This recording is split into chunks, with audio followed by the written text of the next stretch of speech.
Ang dagit aba'y damang-dama sa'king kalam ng punong-puno ng pananabik at ng kabalalim. Sa'king bawat paghinga nakatitig lamang sa iyo.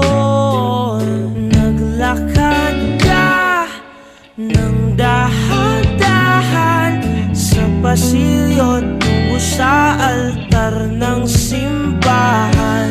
Hahagkanan, di ka